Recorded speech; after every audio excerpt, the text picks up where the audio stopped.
Assalamualaikum warahmatullahi wabarakatuh. Sampurasun nidra kaum dangu, para mancowar salam dunya di mana wae ayana. Tepang dangu deui sareng akinya di acara nu maneuh nyata gelaran dongeng Sunda di kanal Manco Mania. Tempat ngadarpongna para mancowar salam dunya nu mika memet kana dongeng Sunda. Alhamdulillah sonten ya urang tiasa patepang dangu deui daramang sadayana. Alhamdulillah upami daramang manya mugi-mugi wae sadayana tetep dipaparinan kasehatan lahirna sinareng batina, dijembarkeun manahna, digambilkeun rezekina, sarta didepihkeun tina sagala rupi mara bahaya. Amin amin ya rabbal alamin.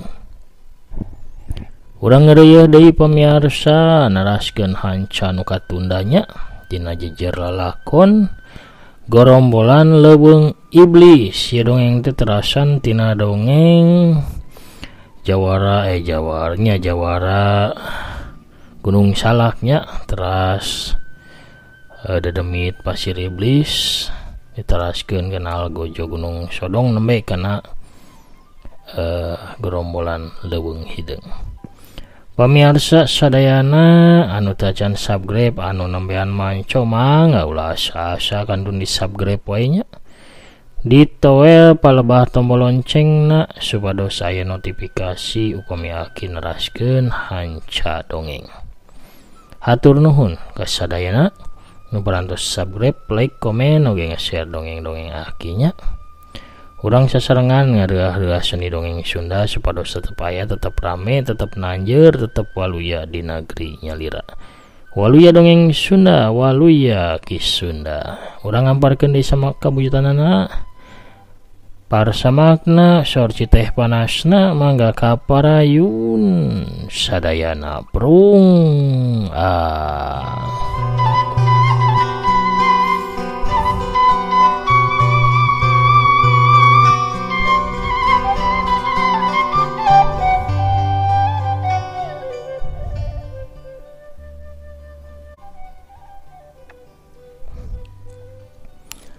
Akang apal ka eta dua jalma teh Kang? Tanya Santini sewaktu Wira balik deui. Asa-asa puguh mah, tapi teuing da kurang sidik bieu teh. Maranehna kaburu arinit, walon Wira paromana katempo rada kuciwa. Santini gancang notok urat gedena Gambalang sadar tina kapiuhanana. Manehna ngulisik, barang nampo ka Santini Gambalang langsung nyuuh. Ampun Nyai Jawara, abdi nyuwunkeun hapunten margitos kurang ajar ka Nyai Jawara. Ampun.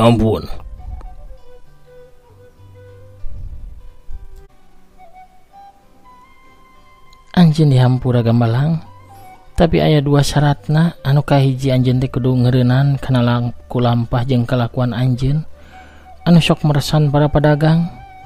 Anu kaduana anjeun kudu ngajawab kana pananya kuring. Cek Santini bari panonna mah muncareng ka Gambalang. Sumuhun abdi saja ngiringan bae. Abdi bakal insaf, bakal iren kana meresan padagang. Teras naon patarosan ti Nyai Jawara teh? Walon Gambalang paromana katampo bunga sapamanehna bakal dihampura sarta dibebaskeun. Kieu Gambalang, di mana tempat dumukna jalma anu katelahna Nyai Sarundeng? Gambalang katempo paromana ruas. Ngadenge ngaran Nyai Sarundeng disebut teh, sakedapan mamanehna ngahulang henteu daek ngawalon. Jawab Gambalang, atawa anjeun hayang dihukum ku kuring? Sentak Santini bari ngangkat leungeun ka tuhuna, pura-pura rek nyabok ka Gambalang. Ampun Nyai, ulah wawartos kasasanya lamun abdi anu ngawartosan tempatna Nini Sarundeng. Ulah salempang, kuring moal bebeja ka sasaha, sok bejakeun di mana tempatna? Tempatna Nyai Sarundeng deh, tempat cicingna ayana di hiji pasir di Bongkon Sukabumi, katelahna pasir gandul. Abdi kenging angkat ayeuna.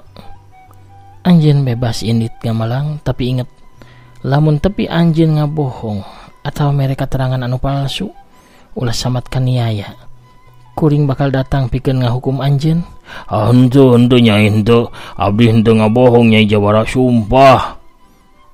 Jig anjeun menang indit ayeuna. Gambalang atuh Gancang, rangku hormat tuluy brangbang lompat ngajauhan tiluan.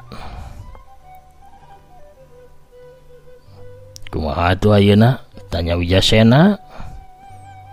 Nya urang lumampah we ka Pasir Gandul di Sukabumi walon Wiratamang.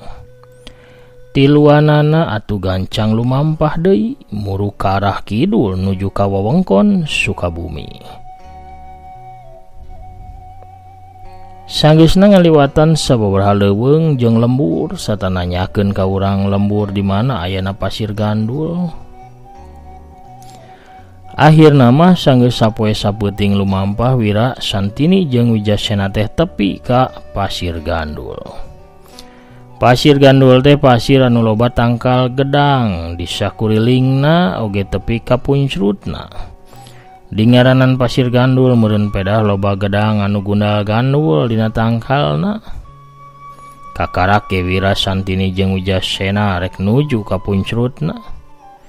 Ngadadak aya dua urang anu datang ngahadang kana jajalaneun Wira sabatur-batur. Suntara, Rahayu, cek Wira barang apal saha dua jalma anu ngahadangna. Ieu mah dua urang jalma anu harita merhatikeun urang di kajauhan teh Akang. Akang wawuh ka maranehna, cek Santini. Wawuh nyai. Maranehna teh batur Akang anu keur diteteangan teh. Nu lalaki ngaranna teh Suntara tah, manehna murid paguron Gunung Pancar, sedengkeun anu awewe mah ngaranna Rahayu, murid paguron Gunung Sodong. Duanana teh diutus ku guruna masing-masing nyaeta Ki Sukmalalana sarta Ki Ageng Wangsa pikeun naluntik sarta meresan masalah anu nimpah ka paguron Gunung Pancar jeung Gunung Sodong bareng jeung Akang. Tapina di tengah lalampahan duanana diculik ku Nyai Sarundeng jeung Dedemit Beungeut Sarebu.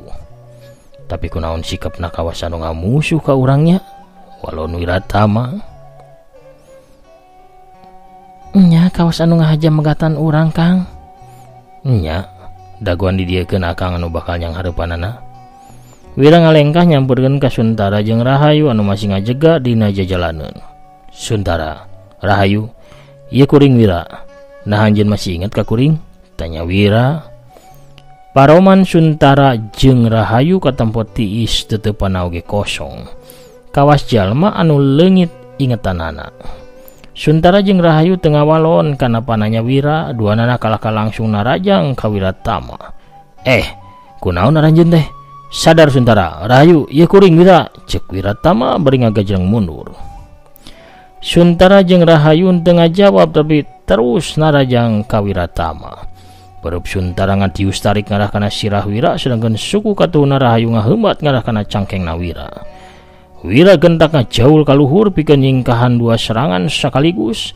Barang celek nincak deui lemah pereup Rahayu jeung Suntara geus ting darius deui bae narajang ka dirina. Wira ingat kana caritaan Ki Sukmalalana jeung Ki Ageng Wangsa anu omat-omatan nitip kasalamatanana Suntara jeung Rahayu. Eta anu nyieun Wira teu daek males ka Suntara jeung Rahayu. Suntara jeung Rahayu terus-terusan ngagempur Wira ngagunakeun jurus-jurus andalanana, sedangkeun Wira ukur nyingkahan panarajang anu ngahurupna. Dua urang anu ngahurup Wira teh mangrupakeun murid-murid pilihan di dua paguron hebat anu pasti mah di bakalan ilmu anu lumayan luhur. Lamun Wira terus-terusan ukur nyingkahan panarajangna, pinasti lila-lage Wira teh bakal bisa kabenangan ku serangan-serangan mati Suntara jeung Rahayu. Ningali kayan Wira anu dideseh terus ku Suntara jeung Rahayu, Santini jeung Wijasena teu cicingeun duanana ngagajreng ancrub ka tengah kalangan. Santini jeung Wijasena langsung narajang ka Suntara anu pangdeukeutna jeung maranehna. Dampaleungeun Santini jeung dampaleungeun Wijasena ngatius ngarah kana dada kencak atuh Suntara.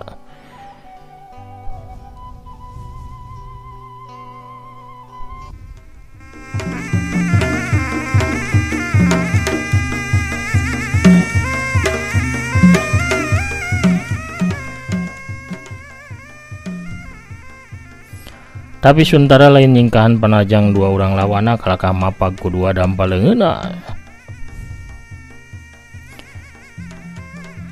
11 gelombang panahan ombak. Jawara leungeun wesi ngageron ningali Suntara ngaluarkeun jurus kambanggaan paguron Gunung Pancar. Wijasena geus teu bisa narik mulang seranganana, manehna ngan ukur bisa nambahan daya serangna ku jalan nyalurkeun leuwih loba tenaga jero kana dampal leungeunna. Hiuk-hiuk ceger, ceger. 3 galombang tenaga jero bentrok ngaliwatan 4 dampal leungeun. Santini ngajerit tarik kitu oge Wijasena duanana kadorong 5 lenggah ka tukang beri ngajungkel rubuh ka tukang. Katempo dina salabiwirna Santini jeung Wijasena teh ngalay getih seger. Sedangkan Suntara kadorong mundur genep lengkah, manehna teu labuh tapi beungeutna katempo tambah bias. Wira ngagajleng ka arah Santini jeung Wijasena. Ulah diajak tarung, maranehna teu sadar kana dirina kawasan leungit ingetan atawa aya dina pangaruh tenung batur. Nya, tapi lamun akang ukur nyingkahan panarjang manehna teh moal bisa diperuhkeun. Nu aya akang anu bakal cilaka ku maranehna, olon Santini. Keun, akang nu bakal meruhkeunana. Hati-hati Kang, katempo paroman Santini ngamuk ka hariwang. Wira surti kana parasaan Santini manehna unggeuk, akang bakal hati-hati. Wira maju deui ka hareupeun Rahayu jeung Suntara anu geus masang kuda-kuda pikeun narajang ka dirina. Wira ngawatak tanaga inti saepina, lalaunan badan Wira ngaluarkeun halimun ipis dibarengan ku hawa tiis anu nerakab nyembutan eta patempatan. Suntara jeung Rahayu tinggal rajleng narajang deui. Bereup Suntara ngadius bangbaraan ka arah dada sedangkan Rahayu gigir dampal leungeunna ngababat ngarah kana beuheungna Wira. Wira muterkeun awakna ngagunakeun jurus kawali palid dikali. Cle awakna nyaho-nyaho geus aya di sagigireunna Rahayu. Wira langsung ngadiuskeun totokanana ngarah kana walikat Rahayu, tapi Rahayu gancang dongko bari langsung nejeh ke arah tur Wiratama. Wira atuh ngagajleng sawaktu ngagajleng Suntara mapag upeureub kencana hiuk geduk. Tenggelan Suntara kawas ngahanca lapisan tameng gaib anu ngalindungan awakna Wira. Ieu teh pangaruh tina tanaga inti saepi anu diwatek ku Jawara Gunung Salak. Wira ayeuna mah ngalancarkeun totokanana ka arah Suntara, tapi Suntara gancang ngagajleng mundur diturkeun ku Rahayu. Wira teu mere omer langsung ngablesat mundur ka arah Suntara jeung Rahayu. Wira teu mere omer langsung ngablesat muru ka arah Suntara jeung Rahayu. Der deui bae Wira tarung dihurup ku Suntara jeung Rahayu.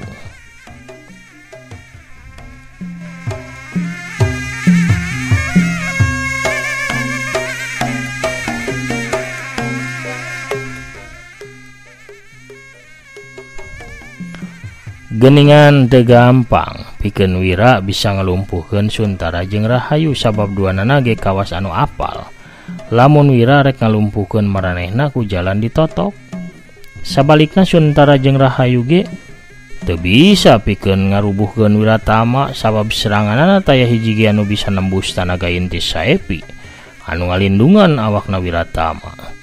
Sanggeus liwat ti 40 jurus sarta taya anu eleh, Suntara jeung Rahayu ting serepet ngalugas pedangna sewang-sewangan.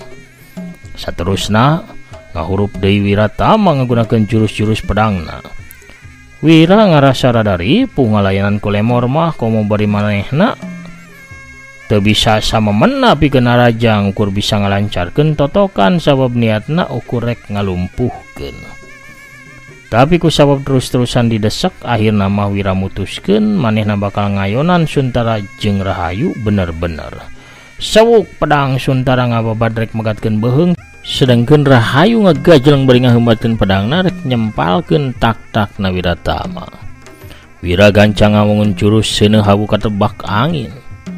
Bari dongko awakna ngaleok ka belah katuhu, cle Wira pindah aya di sagigireunna Suntara. Wira langsung ngadiuskeun tenggelan sodor kejo kana handapeun kelek Suntara hiuk geduk jereg-jeg awak Suntara ngajereg-jeg. Ningali aya kesempatan Wira langsung ngadiuskeun totokanana ngan bae Suntara langsung mapag ku sabetan pedangna. Wira atuh narik mulang leungeun katuhuna gentak Wira ngawangun jurus ngangeun kacang dina dangdang. Leungeun kencana muih kawas anu keur ngulinkeun centong sayur langsung nepak kana pigelang Suntara anu harita keur ngababadkeun pedangna. Hiu plak kerepeng leungeun Suntara ngerepeng. Leungeun Suntara ngerepeng celik pedangna ragrag leupas tina panyakelna. Satuluyna wira ngadiuskeun tenggelan murak kalapa anu teu mingge deui ngaceduk kana dadana Suntara. Dayak blak Suntara labuh nanggarak bengkang. Barang rek ditotok, pedang Rahayu datang ngolebat ngarah kana dada Wira. Atuh Wira ngarengkog bari ngalabuhkeun dirina ka tukang, tapi Rahayu terus nyusul tepus ku tajongan suku Katuhu ngarah kana palangkakana Wiratama. Wira gancang salto ka tukang bari saterusna ngagupaikeun dampal leungeunna ngirimkeun jurus ngagebah laleur ngarubung pindang. Saranggem angin tiis ngadius ngarah kana dada Rahayu. Rahayu putarkeun pedangna di hareupeun dadana pikeun nadah tenggelan jarak jauh jawara Gunung Salak. Hiuk wut des celeng. Awak Rahayu meceleng ka teu meragu serangan angin tiisna Wiratama. Pedangna leupas kageweungkeun. Suntara jeung Rahayu hudang deui duanana nyiapkeun tenggelan saktina sewang-sewangan. Bari ting garero duanana ngadorongkeun dua dampal leungeunna ka arah Wiratama. Dua galombang angin tarik ngadius ka arah Wira. Wira ngamongeun deui jurus ngagebah laleur ngarubung pindang kedua leungeunna dibarengan ngerahkeun tanaga inti saepina. Hiuk wut. Dua ranggem angin tiis ngadius tarik mapak dua galombang angin serangan Suntara jeung Rahayu. Hiuk wut bledak.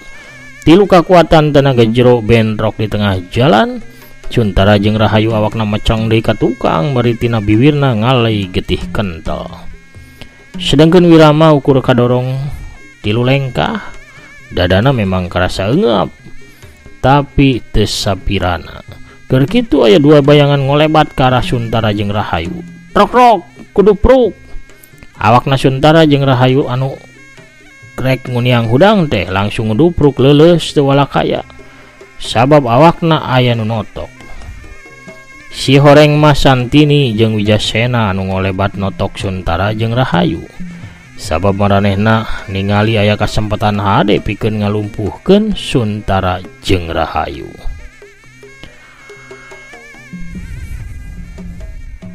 Dina kayan kitu kolebat cle aya saurang awewe datang. Saurang awewe tengah tubuh di samping jangkung make kabaya beureum ngolebat datang ka belah dinya leungeun gencana ngelek boboko. Sedengkeun leungeun katuhun namanya Klanyiru anu disuhun dina luhur sirahna.